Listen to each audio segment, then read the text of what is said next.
Eu falei isso antes e vou frisar para você. Implementar métodos nativos da linguagem é ótimo para você treinar seu entendimento de callbacks e como realmente um método nativo se comporta por baixo dos panos. É por isso que eu coloco esse tipo de exercício para você treinar essas habilidades. O Reduce é um pouco diferente do Filter e do Map. Nada muito complicado, ele só tem algumas peculiaridades. Vamos ver isso na prática? E se você está vendo essa aula e não sabe como o Reduce funciona, aqui abaixo do vídeo vai ter um link para uma aula que você pode assistir depois dessa aula, onde eu explico tintim por tintim como esse método funciona.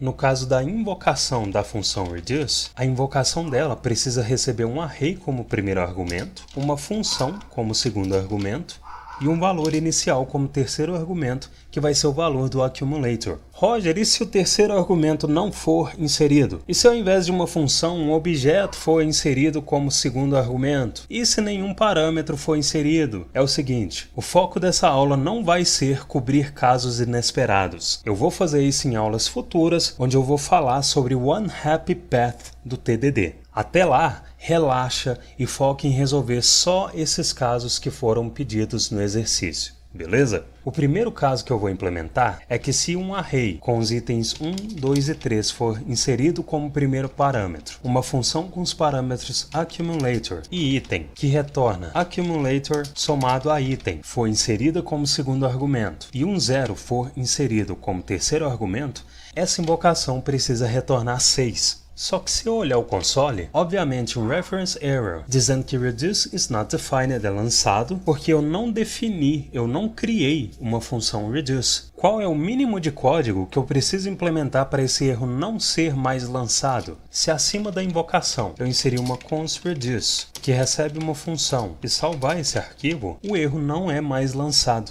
Agora, eu preciso realmente fazer com que a invocação dessa função, com esses argumentos, realmente retorne 6, porque se eu recortar essa invocação, invocar um console.log, que recebe a invocação da reduce, e inserir que ela retorna 6, false é exibido porque a reduce não retorna um valor, então a invocação dela retorna undefined. O que eu preciso fazer para que a reduce retorne 6? Primeiro, por que ela precisa retornar 6 nesse caso? Eu vou remover esse igual a 6 daqui, para a gente focar só na invocação, e é o seguinte, como o array tem os itens 1, 2 e 3, e essa função de callback precisa ser executada para cada item do array, na primeira execução dessa função, accumulator precisa receber esse valor do terceiro argumento, item precisa receber 1, que é o primeiro item do array, e a função precisa retornar o resultado de 0 mais 1, que é 1, e esse 1 precisa ser armazenado nesse parâmetro accumulator. Na segunda execução dessa função, accumulator armazena o valor que a execução passada retornou, que é 1, item recebe 2, e a função retorna o resultado de 1 mais 2, que é 3. Na terceira e última execução dessa função, accumulator armazena o valor que a execução passada retornou, que é 3, item recebe 3, a função retorna o resultado de 3 mais 3, que é 6, e toda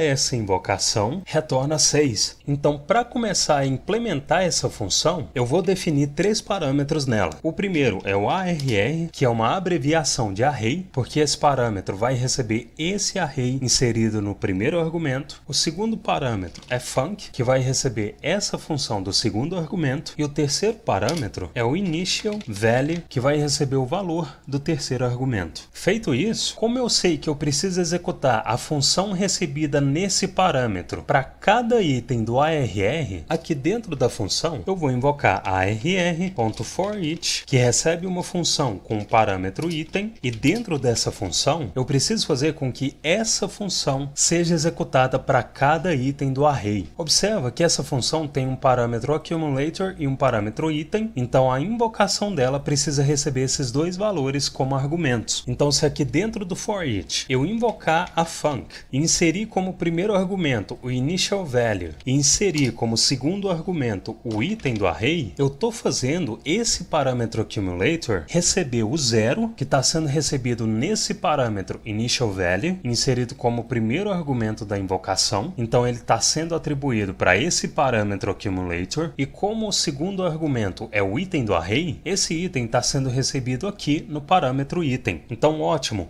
eu já estou fazendo esses dois parâmetros receberem os valores que eles precisam receber. A grande sacada aqui é que agora, como a cada execução dessa função, ela vai retornar o resultado dessa expressão, eu preciso acumular esse valor que as execuções da função estão retornando. Ou seja, quando essa função for executada pela primeira vez, o parâmetro accumulator vai receber esse zero, que é um valor inicial, mas quando ela for executada da segunda vez em diante, eu preciso fazer esse parâmetro accumulator receber o valor que a função retornou na execução anterior. Como que eu vou fazer isso? Observa que se eu recortar essa invocação, invocar um console.log e inserir a invocação da função como argumento, 1, 2, 3 é exibido no console e em seguida undefined. Roger, mas não era para resultar em 6? O que aconteceu? Olha só, na primeira vez que essa função foi executada, esse parâmetro accumulator recebeu initial value, que é 0, item recebeu o primeiro item do array, que é 1, e o resultado dessa expressão foi retornado. Como 1 mais 0 resulta em 1, e essa invocação retorna 1, 1 foi exibido no console. Só que observa que na segunda vez que essa função foi executada, o valor desse argumento initial value não mudou. Ele continuou armazenando 0, esse argumento item recebeu o segundo item do array, que é 2, e o resultado dessa expressão foi retornado. E como essa invocação retorna o resultado do 0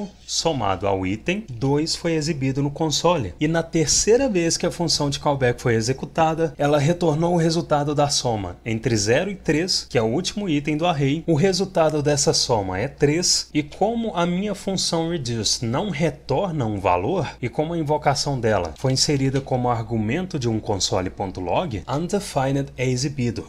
Então, o que está faltando é esse parâmetro accumulator receber, de fato, da segunda execução da função em diante, o valor que a execução passada retornou. E como que eu vou fazer isso? É o seguinte, como eu sei que a cada execução essa função está retornando o valor que deve ser acumulado entre as execuções, eu vou remover esse console.log, vou atribuir para uma letAccumulator o valor que a invocação da função está retornando. Na primeira linha da reduce, eu vou declarar essa letAccumulator que vai receber initial value, só que eu vou inserir accumulator como primeiro argumento da invocação da função de callback. Ou seja, quando a reduce é executada, a letAccumulator recebe initial value, que é 0, e dentro do for each, na primeira execução do callback do for each, accumulator recebe o resultado de 0 mais 1, que é 1, na segunda execução. Como agora esse primeiro argumento accumulator está armazenando 1, accumulator recebe o resultado de 1 mais 2, que é 3, na terceira execução. Como agora o primeiro argumento da invocação está armazenando 3, accumulator recebe o resultado de 3 mais 3, que é 6, e como agora accumulator armazena 6, abaixo do for each eu vou retornar accumulator. Se eu olhar o console, eu vejo 6, que é o retorno da invocação da reduce. Roger, você fala para evitar mutação, mas tem uma reatribuição aqui. Sim, e existe uma forma de eliminar essa reatribuição, e eu vou explicar ela mais à frente, quando eu estiver falando de TDD. Eu vou mostrar como implementar o reduce com TDD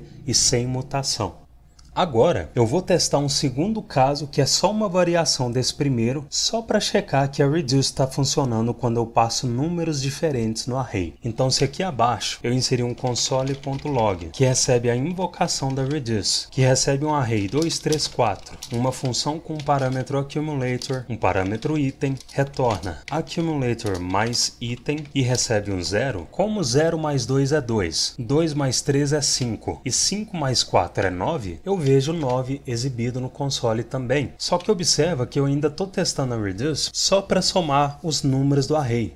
Agora, eu quero testar se a reduce pode retornar um objeto. Para fazer isso, aqui abaixo eu vou inserir um console.log que recebe a invocação da reduce e não da redSeal e vai receber 3 argumentos, um array com os números 1 e 2, uma função com um parâmetro accumulator e um parâmetro item. Para ficar mais fácil visualizar, eu vou deixar cada argumento da reduce em uma linha, vou terminar de declarar minha função. O terceiro argumento vai ser um objeto vazio, porque o valor final que eu quero gerar é um objeto, e dentro dessa função, para que a invocação da reduce gere esse resultado, que eu vou colar aqui abaixo, a cada vez que essa função de callback for executada, eu vou fazer esse objeto receber uma propriedade de forma dinâmica. Então eu posso inserir accumulator colchetes e definir aqui dentro uma expressão que vai resultar no nome da propriedade, que vai ser a string number traço concatenada ao parâmetro item. O valor que essa propriedade vai receber é o item, e para que o parâmetro accumulator receba a cada execução o objeto já com a nova propriedade, eu vou retornar o objeto e eu vejo no console o objeto gerado pela reduce. Só que observe uma coisa: se nomes de variáveis podem conter só letras, underscores, cifrão ou números, desde que o número não seja o primeiro caractere, e se essas regras se aplicam também para nomes de propriedades, por que que um erro não foi lançado, já que essas propriedades contêm um traço no nome? Afinal, o traço não é um caractere especial?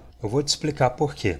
É o seguinte: quando uma computed property name é usada, o resultado dessa expressão vai ser computado como uma propriedade do objeto. E quando esse resultado é computado, ele vai ser uma string. Ou seja, essa propriedade do objeto é uma string. Tanto é que se aqui no console eu inserir uma const obj, que recebe um objeto vazio, se eu executar computed property names para atribuir uma propriedade para esse objeto, então obj colchetes, e se eu inserir mais um como expressão e atribuir um oi para essa propriedade, o intuitivo é pensar que o nome da propriedade vai ser o número 2 e um erro vai ser lançado dizendo que não é possível o nome da propriedade ser um número, certo? Só que se eu executar essa expressão, o erro não é lançado, e se eu executar obj, o objeto tem uma propriedade 2. Só que essa propriedade foi computada como uma string, ou seja, por baixo dos panos, o resultado dessa expressão foi convertido em string. Tanto é que se eu quiser acessar essa propriedade 2, se eu inserir obj.2, um erro de sintaxe é lançado dizendo que o número é inesperado. O que eu preciso fazer se eu realmente quiser acessar a propriedade 2? Eu preciso usar a notação de colchetes. Se eu executar obj colchetes, que recebe uma string 2, o valor da propriedade é exibido, e mesmo se eu inserir obj colchetes, que recebe o número 2, por baixo dos panos, o 2 é convertido em string e o valor da propriedade é exibido. Se você é São Tomé e só acredita que essa propriedade é uma string depois de ver ela com a notação de string, eu vou acessar o console, e se eu executar node app, um erro dizendo que document is not defined é exibido, porque no node não existe um objeto document, então vou comentar o exercício anterior que está manipulando o DOM, e se eu salvar e executar novamente node app, está aqui o objeto com as propriedades com a notação de string. Roger, quer dizer que é um objeto JSON, não é? Não, essa expressão não é uma string. As propriedades do objeto não têm aspas duplas. Essas propriedades podem receber qualquer valor e o objeto JSON não pode. Então não tem relação com JSON. Esquece JSON. Esse objeto é um objeto JavaScript e objetos JavaScript podem ter strings como propriedades. Eu vou sair do console. Então beleza, a minha função reduce está gerando objetos, eu posso remover esse comentário, só que observa que eu ainda não estou testando os parâmetros index e array, que são parâmetros opcionais que o callback do reduce pode receber. Para testar o index, eu vou invocar um console.log que recebe a invocação da reduce, que vai receber um array com os números 1 e 2, 2, uma função com um parâmetro accumulator, um parâmetro item e um parâmetro index. Vou fazer a função retornar accumulator somado a index e vou inserir o 0 como valor inicial do accumulator. O que vai acontecer aqui? Na primeira vez que essa função foi executada, accumulator armazena 0, item armazena 1 e index armazena undefined. Por que armazena undefined? Porque aqui, na invocação da função, não existe um terceiro argumento. Como não existe um terceiro argumento, undefined vai ser atribuído para o parâmetro index e todas as execuções dessa função vão retornar nen, not a number. Por que vão retornar nen? Vão retornar nen porque quando uma expressão matemática contém um valor que não pode ser convertido em número, essa expressão resulta em nen, not a number. O que eu preciso fazer para que o parâmetro index realmente receba o index do item para o qual a função está sendo executada? Olha só, como o callback do for-each pode ter um parâmetro index que acessa o index do item, eu vou inserir esse segundo parâmetro na função de callback do for-each e vou inserir esse parâmetro como terceiro argumento da invocação dessa minha função de callback. O que deve acontecer agora? Na primeira invocação dessa função de callback, 0 mais 0, que é o index do primeiro item, resulta em 0. Na segunda invocação, 0 mais 1, que é o index do segundo item, resulta em 1. E toda essa expressão vai resultar em 1. Se eu olhar o console, 1 é exibido. Agora, o último caso que eu vou testar é um caso que usa o parâmetro array. Se aqui abaixo eu inserir um console.log que recebe a invocação da reduce, que recebe como primeiro argumento um array 1, 2, recebe uma função que tem os parâmetros accumulator, item, index e array e retorna o resultado de accumulator mais array colchetes index e recebe um terceiro argumento, 0, eu vou inserir a vírgula que eu esqueci aqui, e se eu olhar o console, um type error dizendo que não é possível ler a propriedade 0 de undefined é exibido. Por que isso aconteceu? Observa que na primeira execução dessa função, accumulator armazenou 0, não importa agora o que item armazenou, index armazenou 0, array armazenou undefined, porque não existe um quarto argumento nessa invocação, e a invocação da função tentou retornar 0 somado a undefined colchete 0, que é o index do primeiro item do array. Por que eu disse que tentou? Porque essa soma nem chegou a acontecer devido a essa expressão, porque essa expressão lançou um erro imediatamente. Para provar isso, se aqui no console eu executar undefined colchete 0, o que eu estou fazendo nessa expressão é tentando acessar uma propriedade chamada 0 de um objeto undefined, e undefined não é um objeto, e muito menos tem uma propriedade 0. Por isso o type error diz que não é possível ler a propriedade 0 de undefined. O que eu preciso fazer para eliminar esse erro? Como eu sei que esse callback do for-each pode ter um terceiro parâmetro que recebe o próprio array no qual o for-each foi encadeado, eu vou inserir o parâmetro array e vou inserir o parâmetro array como quarto argumento da invocação da minha função de callback. O que vai acontecer agora? Na primeira execução desse callback, o resultado de 0 somado a 1, que é o primeiro item do array, vai ser retornado. Na segunda execução, o resultado de 1 mais 2, que é 3, vai ser retornado e toda essa expressão vai resultar em 3. Se eu olhar o console, o 3 é exibido.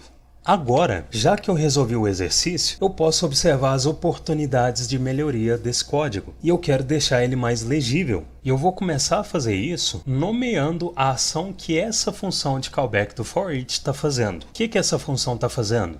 Ela está fazendo a letAccumulator acumular os retornos dessa invocação da função de callback. Então, para deixar essa ação mais explícita no código, antes do for-each, eu vou declarar uma const accumulate callback return, que recebe essa função de callback do for-each. Vou referenciar essa const como argumento do for-each e tudo continua funcionando normalmente. Roger, a declaração dessa função vai ficar dentro dessa outra função? Vai, porque se eu declarar essa função do lado de fora, eu vou ter que fazer ela receber os parâmetros accumulator e func. E eu não quero declarar uma função com 5 parâmetros. Eu vou manter ela aqui dentro e o fato dela ter deixado essa invocação do for-each mais legível para mim, já compensa o trade-off dela ser uma função aninhada. O que mais que eu posso melhorar? Eu vou nomear as ações que esses callbacks da invocação da reduce estão fazendo. Para nomear as ações desses dois primeiros callbacks, aqui acima eu vou inserir uma const SumItems que recebe essa função. Vou referenciar a SumItems como segundo argumento das invocações